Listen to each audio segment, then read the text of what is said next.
बहन और भाइयों, विषय की बात तो बड़ी लंबे हैं, बहुत चंद्रों डालते हैं कि हम जो ये लड़ाई लड़ रहे हैं इसके पीछे एक लंबी लड़ाई चलती आ रही है। निजीकरण नहीं होना चाहिए, जल बोर्ड का निजीकरण नहीं होना चाहिए, पूरे भारत में भी नहीं होना चाहिए। लेकिन दोस्तों, इसके ऊपर एक लंबी गाथा है। जल बोर्ड में, दिल्ली जल बोर्ड के अंदर जो यहाँ करप्शन है, सारे हम दिल्ली वाले सारे उसमें एक साथ इकट्ठे हो जाए ना, जब भी हम थोड़े पड़ेंगे। राष्ट्रपति जी के यहाँ ज्ञापन दिया, प्रधानमंत्री जी के ज्ञापन दिया, मैं Indian national trade Congress general secretary हूँ, जल बोर्ड का प्रेसिडेंट हूँ। बस के साथ में बहुत बड़ा कार्य हम करते हैं कि पूरी दिल्ली से जो लावारिस बॉडी होती है या वो दाह संस्कार नहीं करता, उनको इकट्ठा करते हैं और हरिद्वार में उनका संस्कार करते हैं हम लोग। मीडिया के काफ़ी लोग पंजाब केसरी के हमारे साथ जुड़े हुए हैं और ये कार्य हम 20 वर्ष से करते हैं।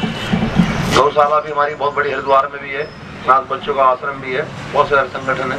एकलव्य पे आपने चैनल में भी देखा होगा। लेकिन बताने का मकसद तो जो आप कह रहे हो तो बताना चाहते हैं कि दिल्ली जल बोर्ड के अंदर टेंडर हुआ 94 लाख रुपए का, 95 लाख का, सॉरी। हमने राष्ट्रपति जी को ज्ञापन दिया, प्रधानमंत्री जी को ज्ञापन दिया, सोनिया जी को ज्ञापन दिया, सबको दिया। वो टेंडर में जब जांच बैठी, वो जांच तो रुक गई, वो टेंडर रुक गया। दोस्तों, दुर्भाग्य है कि वो टेंडर 95 करोड़ रुपए का हो गया। फिर अब वो टेंडर 95 लाख रुपए से 95 करोड़ का हो गया। ये है जल बोर्ड को बेचने की साजिश। और हम न्यायपालिका में खड़े हैं।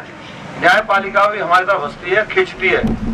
न्यायपालिका भी हमें न्याय नहीं देती। हम जिस न्याय के मंदिर में जाते हैं, मस्तक टेकते हैं, मत्था टेकते हैं, हाई फाई फीस वकीलों की मोटी देनी पड़ती है, क्योंकि हमारे पास पैसे का अभाव होता है। हम किसी और में बोझ नहीं बनना चाहते, लेकिन लड़ाई को ईमानदारी से लड़ना चाहते हैं। हम बड़ा शांति प्रिय चलना चाहते हैं, लेकिन न्यायपालिका में भी न्याय मिलते मिलते तो देर हो जाती है। जो ठेकेदारों की मोटी मोटी जेबें भर जाती हैं, अधिकारियों की जेबें भर जाती हैं, और पॉलिटिकल लोग जो सत्ता में बैठे हुए हैं उनकी बड़ी बड़ी जेबें भर जाती हैं। उन्होंने अपनी एक NGO बना रखी है, काफी लंबी चौड़ी। बहुत बड़ी बातें हैं आपकी। आज 14 साल पहले हमने एलम नकली 14 करोड़ की फिटकरी पकड़ी थी। एलम 2 मजदूर बेचारे बेहोश हो गए थे उस एलम में। और जब मजनू का टीला चौकी में FIR CEO थे प्रदीप बेहरा जी, उनको मैंने फोन किया। उन्होंने विजिलेंस में जो आज भी मंत्रालय में IAS ऑफिसर हैं, अजय गर्ग जी, उन्होंने उसको विजिट पे भेजा। मैंने कहा मुझे आपकी विजिलेंस पर कोई भरोसा नहीं है, आप CVC से आदमी भेजें। CVC से कमेटी आई, एक एलम की फिटकरी 20 किलो की लेके चली गई। वो CVC ने 75 ऑफिसरों को मेजर और माइनर पेनल्टी की घोषणा कर दी। मेजर पेनल्टी किसी अधिकारी को मिली नहीं, माइनर थोड़ी दे दी, एक इंक्रीमेंट भी काट दी। और जो 14 करोड़ की नकली एलम पकड़ी थी, वो रातों रात ना जाने कहाँ गायब। अभी उनको चीफ इंजीनियर वो मिस्टर भार्गव, प्रवीण भार्गव है वहां पर, उनके पास हो गए। भार्गव जी, ये गलत हो रहा, रोकिए, आप चीफ इंजीनियर हैं। और भी बहुत सारे सज्जन लोग हैं उसमें, तो उनके साथ मारा पीटी तक की नौबत आ गई। उनको कमरे में बंद कर लिया जाता है, उनको धमकी दी जाती है, उनको तरह तरह की यातनाएं दी जाती हैं। तो ऐसे नंगेनाच। अभी आपको और दूसरा वो बता रहा हूँ कि दोस्तों, आतंकवादी तो नजर आता है, हथियार लेकर के आएगा, यंत्र लेकर के आएगा, हमको मारेगा। लेकिन डायग्रा माउंट कंपनी पेरिस में फेल हो गई। डायग्रा माउंट पेरिस में फेल हो गई और दिल्ली जल बोर्ड में वो सक्सेसफुल हो गई। और उसका हेड ऑफिस कहाँ है? पाकिस्तान, कराची में। उसका हेड ऑफिस, उसका मुख्य कार्यालय कहाँ है? पेरिस वालों ने तो निकाल दिया, पेरिस वालों ने तो कह दिया भगाइए, यहाँ चलने लायक कंपनी नहीं है। लेकिन हमारे हिंदुस्तान के अंदर वो चल गई और उसका हेड ऑफिस है पाकिस्तान, कराची में। वो डायग्रा माउंट क्या कर रही है आपके लिए? हमारे बच्चों से, देश के भविष्य से, दिल्ली की जनता के 120 करोड़ लोगों से क्या कर रही है?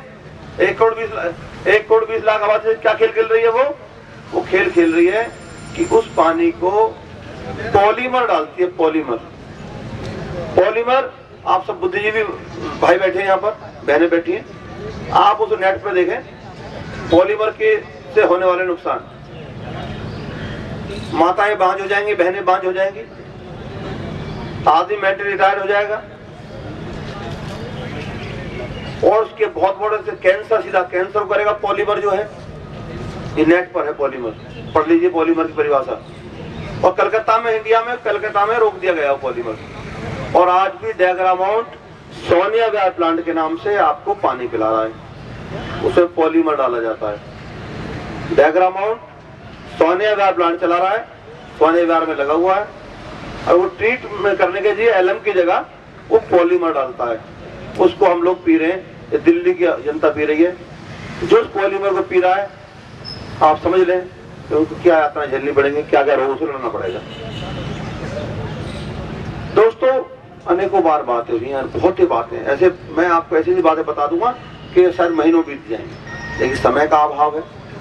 आप लोगों का मंच है, मैं इस मंच की शोभा बढ़ाने आया हूँ, ना गिराने। दोस्तों रामदेव जी ने प्रोग्राम किया, अच्छा प्रोग्राम है, काला धन लाने के लिए। अब जब रामदेव जी को पानी बंद कर दिया गया तो ड्यूटी लगी हमारी, मगर रामदेव जी अच्छा कार्य कर रहे हैं, हमको पानी देना चाहिए, उनको पानी भी दिया गया।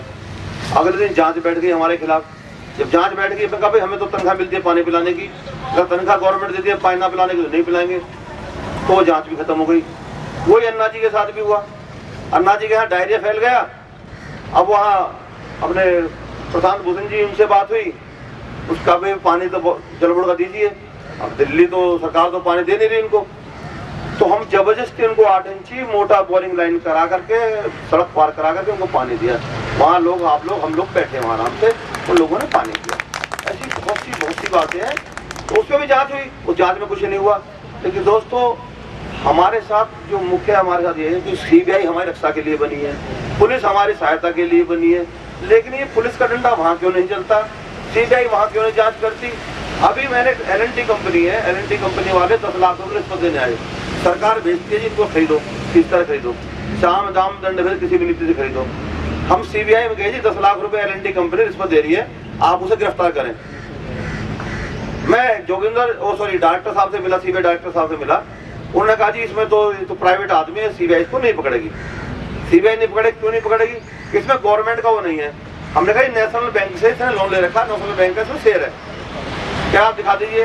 हमने 7.5% का उसका शेयर दिखा दिया, उसका शेयर 7.5% का शेयर दिखा दिया, तो कह रहे जी ये तो कम है, कम से कम 40% होना चाहिए था। हम फिर दिल्ली एंटी करप्शन में गए, वहां अधिकारी साहब से मिले, वो कहने लगे सॉरी हम आप इसमें कोई मदद नहीं करेंगे। फिर हम डॉक्टर प्रदीप कुमार यहाँ बैठते हैं दिल्ली गेट में, डॉक्टर एन प्रदीप कुमार क्या है, वो जॉइंट सीपी हैं। हमने कहा जी आप इसमें हमारी कोई मदद करें, उन्होंने कहा जी आप अपनी रिकॉर्डिंग कर लें और इसे कोर्ट में मूव करें। दोस्तों हमने उनके कहने से रिकॉर्डिंग कर ली, एल&टी कंपनी वाले 10 लाख देने की बात कर रहे हैं, कह रहे 10 लाख लोगे तो ठीक है, नहीं लोगे तो वो भी एक्शन आएंगे, वो भी को बताएंगे कि तुमको इतनी गोली मारेंगे कि जब तक एक कसाई पकड़ेंगे वहां से तुमको इतनी गोली मारेगा जब तक तुम्हारे प्राण निकल जाएंगे, या 10 लाख ले लो। ये रिकॉर्डिंग सब कुछ, इससे बहुत बड़ी रिकॉर्डिंग हमारे पास है। और IBN 7 लड़का वहां पर नागर है, उसने पूरी रिकॉर्डिंग उसने भी कर रखी है उनकी सारी। जब हम कोर्ट में गए न्याय के लिए, सीकरी साहब ही कोर्ट में, तो सीकरी साहब वहां हंसते हैं और वो रिकॉर्डिंग की बात उन्होंने सुनी नहीं हमारी। 2 लाख रुपए हेरिंग में वकील भी किया जिस तरह, वकील साहब भी ऐसे गायब हुए, सर पे पैर रखे कहाँ चले गए। अब जज साहब ने कहा जी एक काम करो, हमने कहा सीबीआई जांच दे दो इसमें। जज बोल रहा है सीबीआई जांच तो नहीं देंगे, आप सीबीसी जांच बोल लो। सीबीसी के लिए लेटर लिख दिया जज साहब ने, और जज साहब कह रहे हैं ये तो बहुत गलत बात है कि यूनियन भी इस काम में सरकार के खिलाफ आती है। मतलब यूनियन सरकार के साथ मिलकर चोरी तो कर ले, वो तो ठीक है, पैसा तो खा ठीक है, लेकिन दिल्ली की जनता के लिए, गरीब लोगों की सहायता के लिए नहीं आना चाहिए। ये जज न्यायपालिका के डिसीजन है। तो हम क्या उम्मीद करेंगे न्यायपालिकाओं से, इनसे, जैसे न्याय के मंदिर में ऐसे जज बैठे हो, रिटायरमेंट के बाद तुम्हें कमीशन लगाया जाएगा, कहीं ना कहीं उनके भी गिरबान उनके हाथों में, नेता पॉलिटिकल लोगों के हाथों में, तो वहां भी हम लोग छोटे से रह जाते हैं और अपनी मुंह की खाकर अपने घर लौट जाते हैं, लाखों करोड़ बर्बाद भी करते हैं। लेकिन दोस्तों इन देख करके, इन सब कुछ बातों को सोच करके हमें अपना मन छोटा नहीं करना चाहिए। हमें इस लड़ाई को तेजी से लड़ना चाहिए और जीत सच्चाई की होती है, लेकिन थोड़ी देर से होती है, कोई बात नहीं, लेकिन अच्छाई होती है। और किसी के कहते ना, बदले दुनिया सारी पर तुम ना बदलना। साथियों, दुनिया सारी बदल जाए, हम लोग नहीं बदलेंगे, हम लोग लड़ेंगे इसमें। और इसमें गरीबों के न्याय की बात भी होती है, इसकी बात भी होती है, ऐसी बहुत सी बातें होती हैं। हम पर बहुत सारे केस लगाए जाते हैं, पुलिस में हम पे जानलेवा हमला भी होता है, और केस भी हमारे ऊपर बनता है, और हम कोर्ट में कहते हैं जज साहब हमको बहुत मारा, जज साहब लवलुहान हो गए, जज साहब कहते हैं कंप्रोमाइज कर लो, जज साहब कहते हैं कंप्रोमाइज कर लो। अब कंप्रोमाइज कर लो, जज के मुंह से सुनकर के बात हैरान है। नहीं तो भी 7 मई फिर कोर्ट में डेट है, फिर जज की बात सुना दूंगा आपको। हम 7 साल से कोर्ट में खड़े हुए हैं कि साहब हमें बहुत बुरी तरह पीटा गया, और हमें इतना मारा कि मीडिया में विजुअल देखिए, आप वहां के गवाह देखिए, जो हमारे लोग गवाह थे वो लोग मुजरिम बना दिए जाते हैं। लेकिन उससे हमारा हौसला नहीं टूटता, उससे हमारा हौसला और मजबूत होता है। सीबीआई में ट्रेनिंग करा दी गई इंजीनियर की, अब ट्रेनिंग तो हो गई, इंजीनियर साहब जेल भी चले गए, अग्रवाल जी सीबीआई इंजीनियर जेल भी चले गए। अब जेल छूटने के बाद सीबीआई वाले कहते हैं जी आप आ जाओ जी। तो क्या भाई बताइए क्या करें इसमें?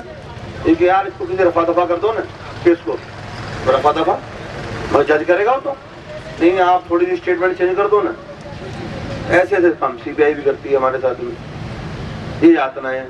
क्योंकि यहाँ एक रैंक से जब 94 लाख 95 लाख का 95 करोड़ हो सकता है राष्ट्रपति को ज्ञापन देने के बाद में, तो कुछ भी हो सकता है। डैगरा माउंट में रिठाला में 5 इंजीनियर एक साथ मरे, 5 इंजीनियर एक साथ। NH4C में आज भी हम खड़े हुए हैं वहां पर, आज तक कोई न्याय नहीं मिला। और जो प्राइवेट, देखिए जो प्राइवेट लेबर लॉ, जैसे आपका भगीरथी प्लांट, इन्होंने रातों रात, हम कोर्ट में गए, कोर्ट का नोटिस पहुंचा, इन्होंने 329 कर्मचारी एक दिन में ट्रांसफर कर दिए, जबकि लेबर लॉज का उल्लंघन है, नंगा नाच है कि फैक्ट्री एक्ट के द्वारा किसी भी आदमी को ऐसे ट्रांसफर नहीं किया जा सकता। ट्रांसफर कर दिया गया, हम कोर्ट में गए, नोटिस पहुंचा, तो वहाँ राठी जी, वहाँ त्रिपाठी साहब, वहाँ सीनियर एडवोकेट है वहाँ जल बोर्ड के, हम उनसे मिले, कह रहे हुआ तो गलत है पर क्या करें, सरकार चाहती है प्राइवेट करना। हम वहाँ गए, वहाँ पर जल बोर्ड के अंदर जो भी कर्मचारी लगता है सबकी पुलिस वेरिफिकेशन होती है, उस पर डिप्लोमा होता है, उस पर डिग्री होती है, उसका मेडिकल होता है उसका पूरा।